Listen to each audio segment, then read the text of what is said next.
Diversity Leadership Applications Training Culturally Competent and Diverse Leaders.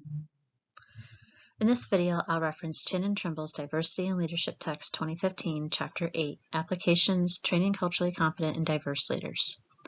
This chapter explores the purpose of diversity and training for culturally competent leaders using knowledge, skills, awareness, which is the KSA model. It also explores tools to apply in developing culturally fluent leaders, working with diverse populations like Asian American leaders, training women leaders, and racial and ethnic minority leaders. The chapter also includes multicultural and global leader dilemmas and how to manage them. Now that I've discussed the components of the chapter, a question to explore is, what are the dimensions of cultural differences, specifically leader skill sets? The 2004 Globe studies helped identify different leadership styles across 62 countries and brought awareness to cross-cultural and cross-group variation and how it influenced the person's leadership behavior. The study didn't dive into the subculture of the countries, but it brought about self-awareness and foundational points like skills and knowledge of the cultural dimensions. The dilemmas arise when leaders, team members, or managers working global markets have different backgrounds and don't communicate clearly or misunderstand social cues. These insights, though, are just the tip of the iceberg, leaving us many questions and avenues for further exploration. The dimensions to be aware of that shape diversity and multiculturalism in the global business realm are power distance, uncertainty avoidance, individualism versus collectivism, gender differentiation, assertiveness, future orientation, performance orientation, and humane orientation.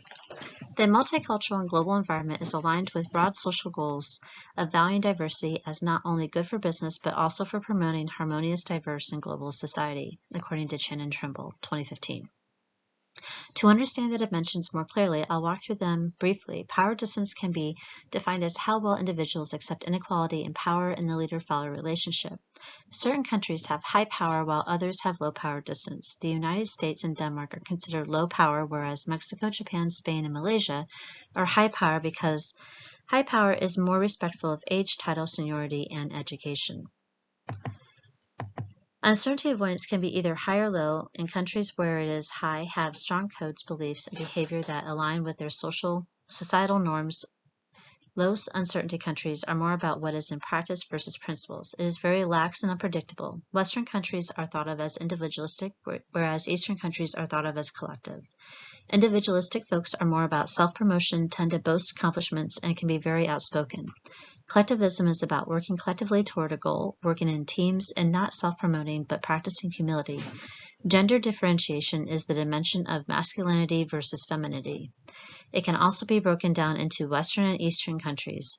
In this dimension, masculinity is most prevalent across the board and bleeds into assertiveness. In societies like Sweden, they are thought of as cooperative and want harmony and not assertive. A future orientation society would be a country like Switzerland versus a country like Russia, which is more about instant gratification of the now. Russia is not looking down the road for planet preservation, but what is immediately around the corner. Future orientation looks at the big picture, planning for the future and investments. Performance orientation is about how one performs and the value of that performance. Rewards are valued. The countries that differ on this are Russia, Argentina, and Italy. They put more value on the family background, loyalty, and belonging. Finally, humane orientation is about putting others first and being fair, caring, generous.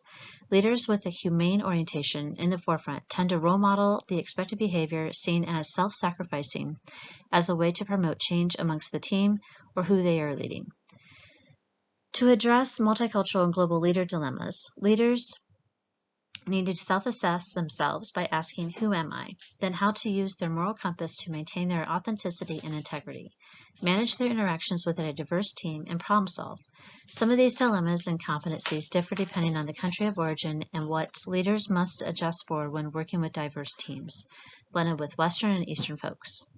Image management, negotiations, communication, decision-making, problem-solving, and conflict management, work culture, and global team building are some of the situations leaders will face and will need to decide on how they will respond. Additional dilemmas are noted versus social and leader identities. After exploring the different dimensions and dilemmas, how do we implement the different models and trainings like the KSA model and leader self-awareness assessment? The KSA model is training management to be culturally competent and manage challenges from working with a diverse workforce. Knowledge is gathering information about the cultural differences like race, ethnicity, background, personal experiences that shape their leadership style. Skills are about how well the leader can communicate across cultures, including training and professional development.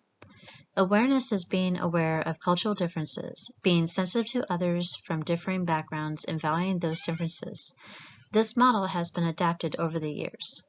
There are variations in the model like awareness, skills, and knowledge, the ASK model, and behaviors, awareness, skills, and knowledge, the BASK model. They have been applied to organizations like the National Basketball Association, the NBA, who operate globally and have culturally diverse teams. Being able to lead diverse teams is essential in the NBA.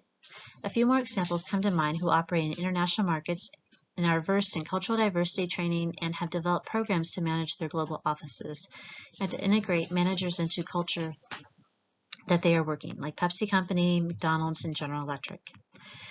Leaders' self-awareness is a training about the leader's awareness of their own cultural influence on their behaviors and how they lead others. What is important about this training on self-awareness is it has many components that are often not explored at a deep level, like assessing one's strengths and weaknesses, cultural and personal identity, including race and ethnicity, and how one identifies in their culture. Also, environmental considerations, career paths and plans, and learning from lived personal experiences that may include biases, oppression, and being marginalized due to their gender, race, and ethnicity.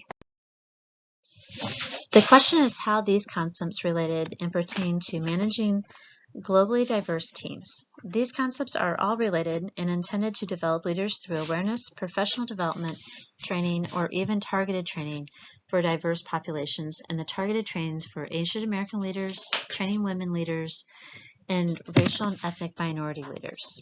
Due to historical challenges faced by these populations and the bias of or oppression they may have experienced while trying to obtain leadership roles have led to organizations developing targeted training to assist them in achieving their goals for promotion. For this presentation, I've used the Chin and Trimble 2015 book, Diversity and Leadership. In conclusion, this chapter is full of valuable information on applying different models and training to develop leaders, help them identify their biases, and grow from learning about their cultures, and becoming more diverse in their understandings and how to communicate and work with diverse workforce. Thank you for your time. I hope you enjoyed the presentation.